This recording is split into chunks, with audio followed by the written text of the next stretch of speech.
Il y a 25 ans exactement, le 2 août 1998, débutait la Deuxième Guerre du Congo.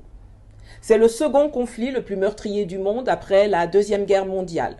Le conflit qui a vu la systématisation de l'utilisation du viol comme arme de guerre. L'agression de la RDC par le Rwanda, l'Ouganda et le Burundi, qui armaient et soutenaient les rebelles anti-Kabila, verra l'entrée en guerre aux côtés des autorités congolaises d'alors, de l'Angola, de la Namibie, du Zimbabwe et dans une moindre mesure du Tchad, de la Libye et du Soudan, ainsi que plusieurs milices et groupes armés de part et d'autre.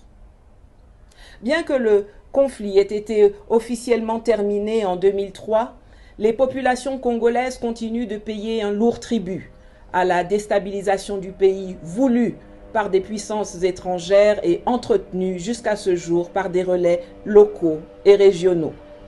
Pourra-t-on oublier, pour n'en citer qu'une poignée, le massacre de Kasika en août 1998, 1000 morts, le massacre de Makobola en décembre 1998, 700 morts, le massacre de Katogota en mai 2000, 375 morts, le massacre de Kipupu en juillet 2020, 200 morts, le massacre de Kicheche en novembre 2022, 170 morts.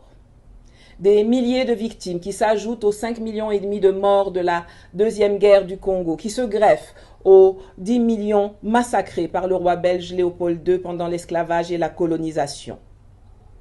En cette journée du 2 août 2023, j'invite tous ceux qui vont voir cette publication à avoir une pensée pour les victimes des génocides des Congolais. En tant qu'Africains, il est important de savoir que tant que le Congo sera instable, notre continent ne pourra pas prendre son envol. Matondo.